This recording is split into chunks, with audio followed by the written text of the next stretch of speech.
नमस्कार दोस्तों, आपके करण और अर्जुन भागते जा रहे हैं, आप रोक नहीं पा रहे हैं। जी हाँ, मैं बात कर रहा हूँ पेट्रोल और डीजल की। पेट्रोल और डीजल का भाव जिस तरह से बढ़ते जा रहा है, समझ में नहीं आ रहा है क्या करें।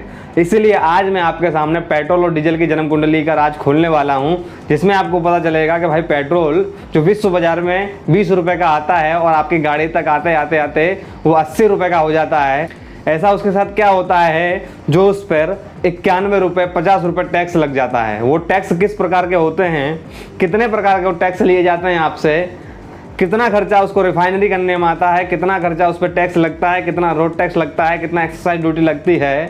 पेट्रोल बेचने वाला, जी हाँ, पेट्रोल पंप वाला 1 लीटर पेट्रोल पर कितना पैसा कमा लेता है, 1 लीटर पेट्रोल पर सरकार कितना पैसा कमाती है। जब आप पेट्रोल पंप पर गाड़ी में पेट्रोल भराने जाते हैं तो पेट्रोल के नाम पर आपकी गाड़ी में और क्या भर दिया जाता है, उसके बारे में भी बात करेंगे। पर उसके लिए आपको ये चैनल सब्सक्राइब करना पड़ेगा, तो अभी सब्सक्राइब कर लो। और चैनल का नाम नहीं जानते तो इंट्रो देख लो।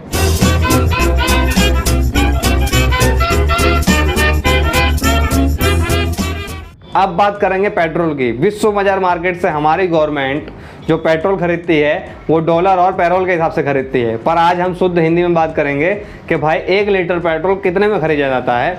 तो आपको जान के आश्चर्य होगा कि विश्व बाजार मार्केट से जब हमारी गवर्नमेंट पेट्रोल खरीदती है तो वो लगभग आता है 20 रुपये का।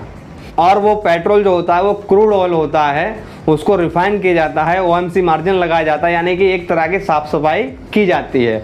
और साफ सफाई करने का खर्च जो आता है वो लगभग होता है 5 रुपये 32 पैसे।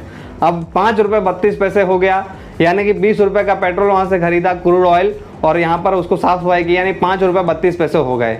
उन दोनों को जोड़ देंगे तो 25 रुपये 32 पैसे का पेट्रोल साफ सफाई और रिफाइनरी में लग गया। अब वो रिफाइन भी हो गया, साफ सफाई भी हो गई। अब वो पेट्रोल टैंक में भर करके, बड़े बड़े जो टैंक आते हैं उनमें भर भर के वो पेट्रोल पंप पे आता है।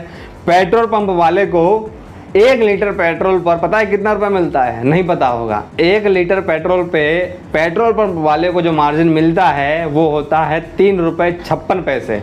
यानी कि अब वो 20 रुपये का पेट्रोल रिफाइनरी के बाद पेट्रोल पंप के मार्जिन निकालने के बाद हो गया 29 रुपये का, लगभग 29 रुपये का पेट्रोल हो गया। अब उसके बाद वो पेट्रोल आपकी गाड़ी में भर दिया जाता है, पर आप तो 29 रुपये देते नहीं हैं, आप देते हैं कितने? 80 रुपये। तो जो 91 रुपये हैं, जो 50 रुपये जो टैक्स लगा, वो क्या क्या टैक्स लगा? उस टैक्स में शामिल होता है एक्साइज ड्यूटी, उस टैक्स में शामिल होता है रोड टैक्स, उस टैक्स में होता है वेट टैक्स। वेट यानी राज्य सरकार वो पैसे लेती है। यानी मोटा मोटी आंकड़ा बात करें तो 91 रुपये आपको टैक्स लग जाता है, जो कि पेट्रोल से भी कई ज़्यादा टैक्स होता है। ये सारा पैसा जाता है राज्य सरकार को, केंद्र सरकार को। ये बात तो हो गई टैक्स की। अब आपकी गाड़ी में पेट्रोल के नाम पर कुछ और भी मिलाया जाता है, आपको पता है। सिर्फ और सिर्फ पेट्रोल नहीं मिलाया जाता आपकी गाड़ी में, और कुछ भी डाल दिया जाता है पेट्रोल में मिक्स करके। वो क्या होता है पता है? वो होता है इथेनॉल। गवर्नमेंट का नए नियम के अनुसार गाड़ी के अंदर पेट्रोल के साथ साथ 10% तक इथेनॉल मिलाना चाहिए। इथेनॉल होता क्या है? एक तरह का नेचुरल फ्यूल होता है जिसमें शुगर और स्टार्च मिला होता है। वही नेचुरल फ्यूल इथेनॉल जब मार्केट में खरीदने जाएंगे तो आपको पड़ेगा 47 रुपये 90 पैसे का। पेट्रोल के बराबर रेट में आपको इथेनॉल पड़ता है। कैसे? आपको समझ में नहीं आ रहा है? समझाते हैं, एक एग्जाम्पल के रूप में आपको समझाता हूँ। मान लीजिए आपने अपनी गाड़ी में 10 लीटर पेट्रोल भराया, पर 10% के हिसाब से 1 लीटर पेट्रोल नहीं था, 1 लीटर था इथेनॉल, यानी कि 9 लीटर पेट्रोल और 1 लीटर इथेनॉल।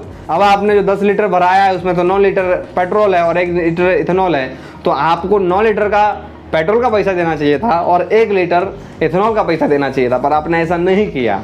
आपने क्या किया?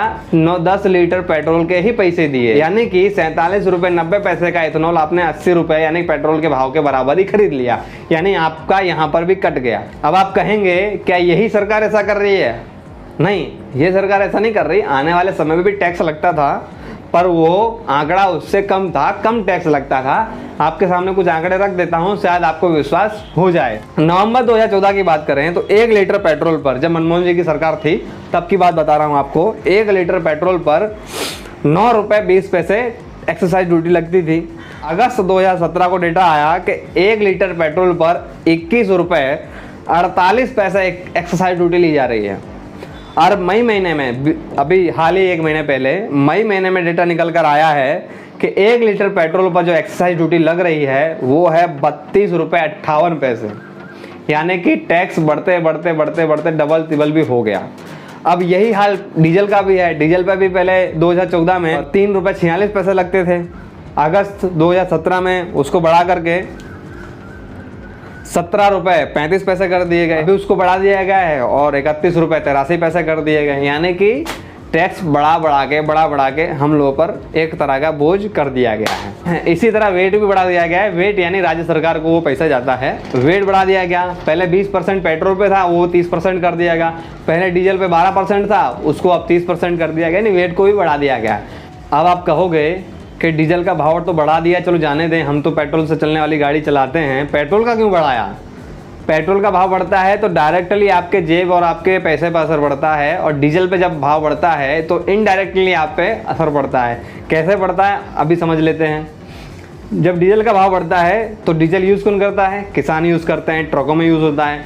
किसान पर अगर वो जाएगा तो हम पर वो जाएगा। ट्रकों में हमारा माल सामान, हमारे खाने पीने के प्रोडक्ट, हमारी फसलें, इन सब भरी जाती हैं। जब इनका अगर इनमें डीजल यूज़ हो रहा है तो वो भी इनडायरेक्टली हमारे पे असर पड़ा ना। तो ये चीज़ें हमको इनडायरेक्टली इफेक्ट करने वाली हैं, इनडायरेक्टली हम पर असर होगा। और जब इन सब चीज़ों का भाव बढ़ता है तो आम जनता इसमें पिस जाती है। अब सरकार तो टैक्स बढ़ा रही है और मोटा मोटा पैसा छाप रही है, पर क्या हम अपना इनकम बढ़ा पा रहे हैं? क्या हमारी कमाई बढ़ पा रही है? इस पर बात कर लेते हैं। हमारी कमाई कितनी बढ़ रही है इसका डेटा सामने आया है। RBI और SBI का कहना है कि प्रति व्यक्ति आय कम हो गई है 5%। 5% जब आदमी की कमाई कम हो गई, यानी कि शुद्ध हिंदी में कहें तो अगर आप 100 रुपये कमाते हैं तो उसमें भी आप 5 रुपये कम कमाने लगे हैं। 95 यानी 95 रुपये आप कमा रहे हैं। अब कमाई तो आपकी कम हो गई और टैक्स बढ़ाते जा रहे हैं, यानी कि दोनों तरफ से पिसना है आपको, और पिसते रहिए आप। अब आपकी कमाई तो बढ़ी नहीं, पर सरकार की कमाई पर जरा नज़र डाल लेते हैं कि भाई सरकार जो है पेट्रोल और तेल से कितना पैसा कमा लेती है। 2014 में ले चलता हूँ आपको। 2014 में मनमोहन जी की सरकार थी तो पेट्रोल से सरकार कम से कम कितना रुपया कमाती थी पता है आपको? सरकार 2014 में पेट्रोल और डीजल और तेल से 90 से 99 हज़ार करोड़ रुपए कमाती थी। इतना सारा पैसा। वो बढ़ते बढ़ते बढ़ते बढ़ते कितनी कमाई हो गई? अगस्त 2017 में वो कमाई बढ़ते बढ़ते बढ़ते हो गई 2,72,000 करोड़ रुपए। इतनी मोटा मोटी कमाई सरकार की तेल पेट्रोल डीजल से होती है। अब एक प्रश्न और उठता है कि भाई अभी कितनी कमाई हो रही है सरकार की? अभी जो पेट्रोल का भाव बढ़ा दिया गया है तो उससे कितनी कमाई हो रही है? तो एक बात बता दूं, अभी डाटा सामने निकल के नहीं आया है, जब आएगा तो मैं आपको बता दूंगा। पर एक आंकड़े पर नज़र और डाल लेते हैं। कंपनी है केयर रेटिंग, जिसके चेयरमैन ने बताया कि लगभग सरकार की एक साल की कमाई तेल से हो जाती है 5.5 लाख करोड़ रुपए, जिसमें से 3 लाख करोड़ रुपए तो होता है केंद्र सरकार का और 2.5 लाख करोड़ रुपए होता है राज्य सरकार का। राज्य सरकार जो है 2.5 लाख करोड़ रुपए उसमें से ले लेती है 5.5 लाख करोड़ में से। अब राज्य सरकार के पैसे को तो छोड़ देते हैं, केंद्र सरकार के पैसे को पकड़ते हैं। केंद्र सरकार की जो कमाई हुई एक साल में तेल से वो है 3 लाख करोड़ रुपए। अगर उस पैसे को खर्च किया जाए तो क्या क्या हो सकता है उस पर नज़र डाल लेते हैं। अगर 3 लाख करोड़ रुपए एक साल की कमाई जो तेल से हो रही है उसको अगर हॉस्पिटल में खर्च किए जाएँ तो 100 बड़े बड़े एम्स बन सकते हैं, बड़े बड़े हॉस्पिटल। और उन पैसों को अगर एजुकेशन में लगा जाए तो 100 बड़ी बड़ी यूनिवर्सिटी बन सकती हैं एक साल के पैसे से। हेल्थ डिपार्टमेंट में, एजुकेशन डिपार्टमेंट में और बहुत सारे डिपार्टमेंट में विकास हो सकता है, पर ऐसा नहीं हो रहा। बस ये वीडियो में यही बताना था कि तेल से कौन कितना कमाता है, पेट्रोल पंप वाले कितने कमाते हैं, सरकार कितना कमाती है और हमारी जेब से कितना कितना पैसा ले लिया जाता है, हमारी जेब से कितना सारा पैसा निकाल लिया जाता है टैक्स के नाम पर। इसमें होता है कि हम रोड बनवाएंगे इस पैसे से, और हम हॉस्पिटल बनवाएंगे, और हम ये कराएंगे वो कराएंगे, और कितना हो रहा है आप और हम सब जानते हैं। तो इस पर बहस करने की कोई ज़रूरत नहीं है अभी। और बस आज के लिए इतना ही। आपसे फिर मिलेंगे अगले वीडियो में, और तब तक के लिए चैनल को सब्सक्राइब कर लें। अगला वीडियो देखना चाहते हैं तो घंटी का बटन जरूर दबाएंगे। जानकारी अच्छी लगी हो तो लाइक कर दीजिएगा। कमेंट करके बताइए कि अगला वीडियो आपको किस टॉपिक पे चाहिए। अभी बस इतना ही, फिर मिलेंगे नेक्स्ट वीडियो में। जय हिंद।